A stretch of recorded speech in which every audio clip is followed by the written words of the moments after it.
మిమ్మల్ని పాదయాత్రలో చూసాము. అప్పుడు ప్రతి తల్లికి, చెల్లికి, అక్కకి ఎంతో భరోసాని కల్పించారు. కానీ కాదంబరి జిత్వాని గారి విషయంలో గత ప్రభుత్వం ఎంతో అన్యాయం చేసింది. తెర ముందు అన్యాయం చేసిన వాళ్ళే కాకుండా తెర వెనక ఉన్న వారిని కూడా శిక్షిస్తారా?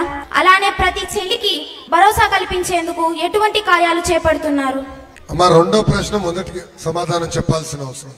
ఈ రోజు విద్యాశాఖ మంత్రిగా నేను మీ ముందర నుంచుంటున్నా.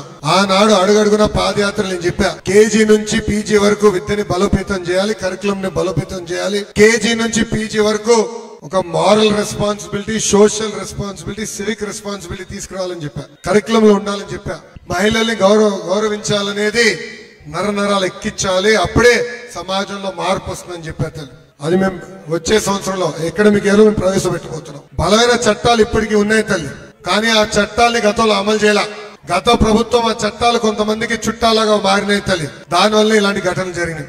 చూస్తే 3 ఐపీఎస్ ఆఫీసర్లు ఇప్పటికీ సస్పెండ్ చేశాం. తెర వెనకాల ఎవరున్నారో వాళ్ళందరి పేర్లు ఒక పుస్తకంలో ఉంది తల్లి. ఏ పుస్తకం తెలుసా? ఏ పుస్తకం? ఆ ఎర్ర బుక్ కి ఈ మధ్యన జగన్మోహన్ రెడ్డి గారికి నిద్ర రావట్లేదంట. ఏ ప్రెస్ మీట్ లో పెట్టినా ఎర్ర బుక్ గురించి మాట్లాడుతున్నా.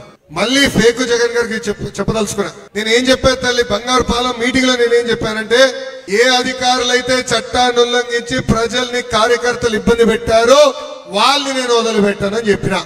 దాంట్లో భాగంగానే యాక్షన్ తీసుకున్నాను తల్లి. చట్టాలు ఉల్లంఘించి దొంగ కేసు పెట్టి ఒక అక్కని తీసుకొచ్చి ఇబ్బంది పెట్టారు, ఇల్లీగల్ గా నిర్బంధించారు. అందుకే యాక్షన్ మొదలైంది తల్లి. దాని ఇంకా ఎవరున్నారో మొత్తం బయట పెడతాం. వాళ్ళని వదిలిపెట్టే ప్రసక్తే మన ప్రభుత్వం. థ్యాంక్ యూ అమ్మా.